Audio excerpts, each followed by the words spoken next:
বলেছিলাম হে আকাশ, তুমি আমার কোরআনের দায়িত্ব ভার গ্রহণ করো, তোমার উপর দায়িত্ব দিলাম।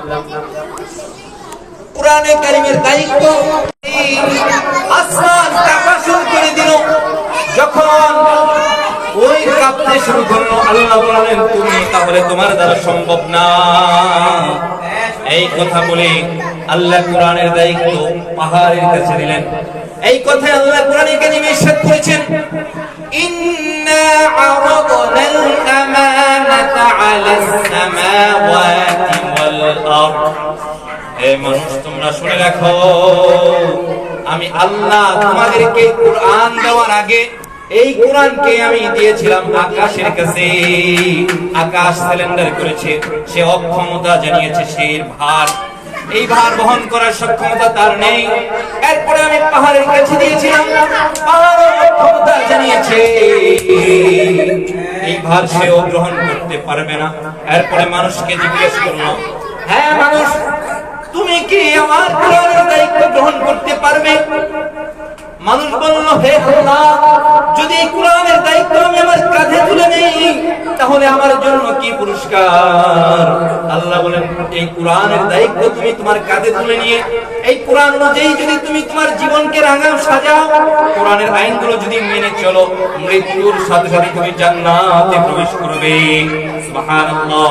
এই কথা শোনার সঙ্গে সঙ্গে মানুষ বলল, আল্লাহ ওই দায়িত্ব আমি মানুষকেই দান করেন। আল্লাহ বলেন, ও মানুষ, আমি এই কোরআনের দায়িত্ব আজ থেকে তোমাদেরকেই দিলাম। সুবহানাল্লাহ। এই কোরআনের দামি কোরআন আল্লাহ রাব্বুল আলামিন পৃথিবীর মাঝে সবচেয়ে শ্রেষ্ঠ মানুষ রাহমাতুল লিল আলামিন, সমস্ত নবীদের সর্দার, সাইয়্যিদুল মুরসালিন, দু জাহানের বাদশা নবী, আমার আপনার কলিজার টুকরা নবী মুহাম্মদুর রাসূলুল্লাহ সাল্লাল্লাহু আলাইহি ওয়াসাল্লামের উপর নাযিল করেছে। সুবহানাল্লাহ। এই কোরআন পৃথিবীর মধ্যে সর্বশ্রেষ্ঠ মানুষ মুহাম্মদুর রাসূলুল্লাহ সাল্লাল্লাহু আলাইহি ওয়াসাল্লামের উপর নাযিল করেছেন। ইবাদত করার সমপরিমাণ সওয়াব বান্দার আমলনামায় লেখা হয়। আল্লাহ বলেন, ইন্না আনজালনাহু ফি লাইলাতিল কদর, ইন্না আনজালনাল কুরআন। ও দয়াবাসী, শুনে রাখো, আমি কোরআনকে নাযিল করেছি শুনবো কোন রাতে নয়, যে কোন রাতে নয়, ফি লাইলাতিল কদর, কদরের রজনীতে, ভাগ্যের রজনীতে, এমন গুরুত্বপূর্ণ রাত।